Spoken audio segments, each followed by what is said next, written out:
¿Listo?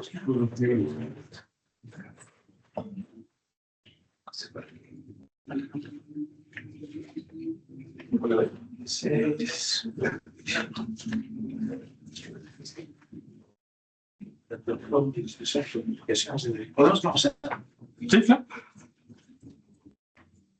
Bien, buenas tardes, bienvenidos a la presentación de este trabajo de integración curricular. No es una defensa, pero ya se defendió de lo que tenía que defenderse, ¿no? Yo creo que todas las notas están ya, es simplemente una colaboración, ¿no?, para compartir este trabajo de integración curricular que ha realizado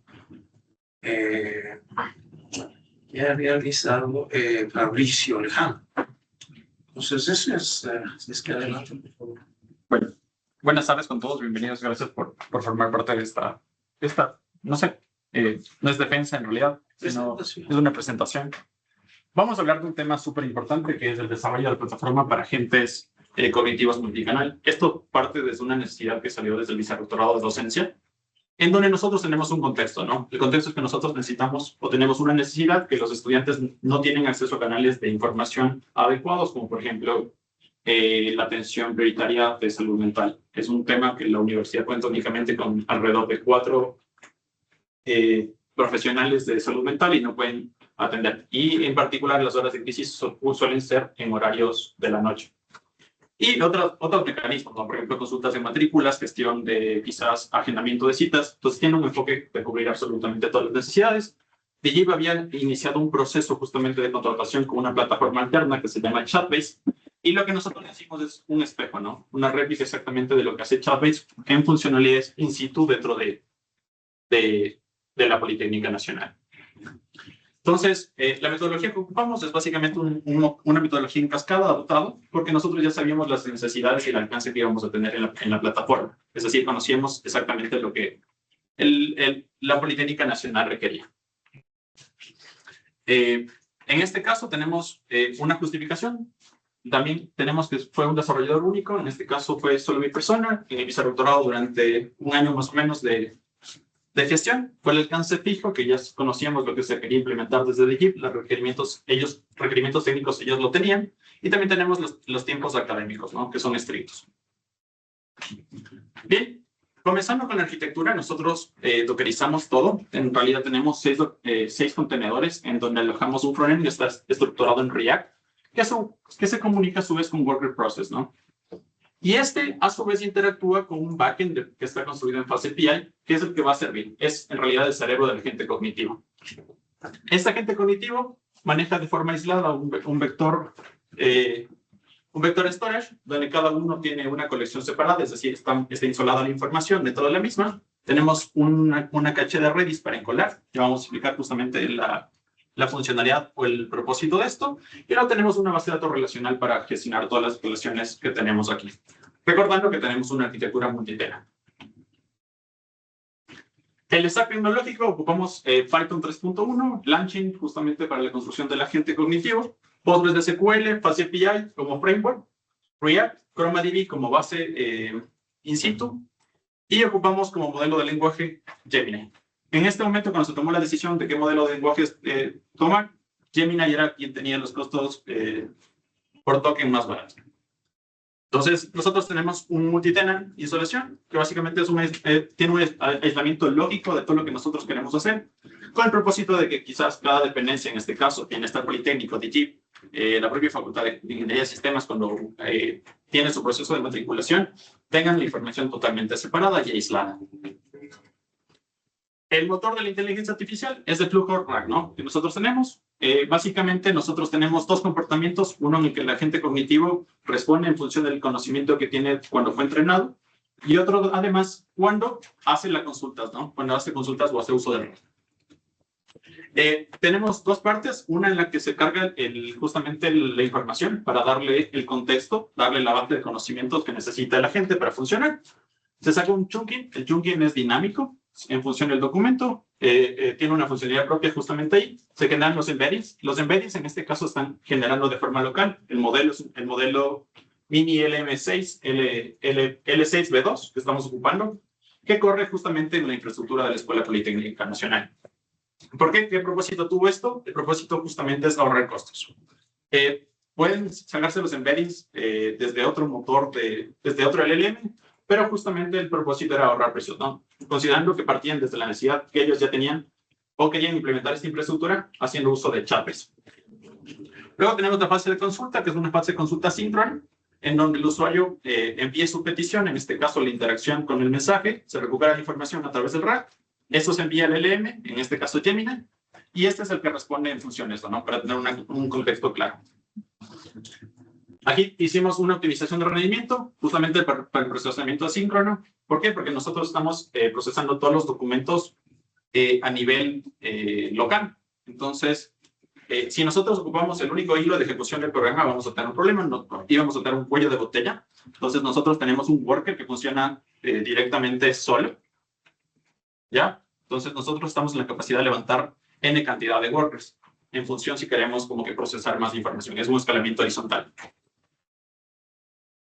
Tenemos este procesamiento que es asíncrono. Entonces, el procesar en un solo hilo va a bloquear el hilo principal, que es el flujo conversacional, y es lo que no queremos. Entonces, la solución es ocupar el patrón worker, para lo que ocupamos Redis justamente para encolar las cosas. Entonces, en este caso, la persona que necesita hacer esta implementación podría ser Bienestar Politécnico, carga su información.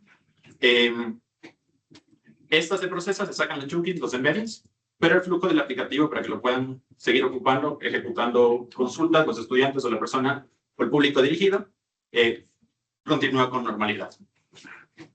Esta es la implementación. Justamente en la experiencia de usuario, nosotros tuvimos una arquitectura Athena y el propósito es administrar esto, ¿no? Gestionar justamente para cada uno de los departamentos que nosotros estemos teniendo. Tenemos asientos, que es el número de agentes que nosotros podemos tener dentro de una facultad o a quien se haya asignado.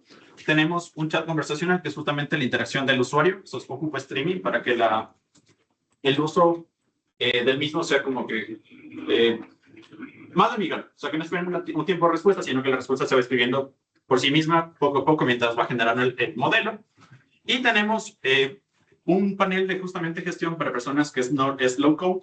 Entonces, si desde la Dirección de Bienestar Politécnico surge la necesidad de cambiar o actualizar la base de datos de conocimiento, pueden hacer un drag and drop del archivo o actualizar alguna cosa o el prompt de instrucciones o la cadena de pensamiento en sí, y se puede hacer a través de eso. O sea, directamente todo low code. Entonces, los resultados de latencia que nosotros tenemos, sin RAG tenemos un tiempo de consulta más o menos de 1 segundo, pero nos enfrentamos justamente al problema de la respuesta, ¿no? La calidad de respuesta. Cuando hacemos la consulta con el RAG, aumenta 1,5 segundos el tiempo de respuesta en generación del mensaje de texto.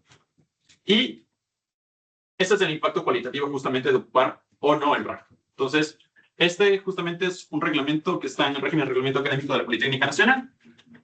Sin RAG inactivo, nosotros tenemos que es una respuesta vaga, inventada completamente por el LLM, tiene riesgos de alucinación, mientras que cuando está el RAG activo, nosotros tenemos una respuesta clara, justamente los lineamientos de cuando se está haciendo la información. Es preciso. Conclusiones y futuro del trabajo. Nosotros tenemos, principalmente, como estamos ocupando una plataforma in situ, tenemos soberanía de los datos, es decir, todo está en nosotros. En nuestros servidores, en nuestra base de datos, tenemos un ahorro increíble de costos, reduciendo los costos alrededor de un 40% de lo que podría costar y únicamente quedándonos con el gasto del LLM. Tenemos arquitecturas escalables que son Docker, son containers que se pueden administrar. Es una arquitectura multitenant, justamente para que exista una sola infraestructura que se pueda levantar y a partir de la gestión del administrador se puedan levantar para cada uno de los departamentos según se requiera. Los próximos pasos que quedan, nosotros tenemos un middleware que nos permite una integración con WhatsApp Business, por ejemplo. Podríamos integrar cualquier plataforma, inclusive con las plataformas de Microsoft Entra que tiene la Politécnica Nacional, para los canales de la red interna. Tenemos también a futuro se plantea una migración de Kubernetes para que esto pueda tener alta disponibilidad y justamente un reset automático de reportes. Esto también quizás en algún futuro la Politécnica plantee de alguna manera, si es que existe la figura legal, venderlos a otras universidades, ¿no? Es el propósito.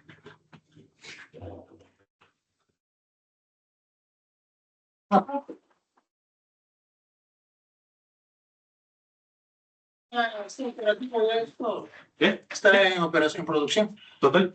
Sí. No sé qué otras preguntas acabo de preguntarle directamente a Gemini. Es lo mismo, ¿no? ¿Cuántas veces se puede reprobar? Y en realidad me dan una explicación más detallada, no solamente el artículo, sino dice dos o tres, ¿no? Y la tercera es mucho más difícil, pero puede haber una tercera, que aquí no estaba. Es una respuesta corta. El modelo que estaba ocupando aquí es Gemini, el 5 mini. Ya. Fue el contexto. Pero yo le pregunté directamente cuál sería, ¿no?, la soberanía digital, que fue uno de los objetivos.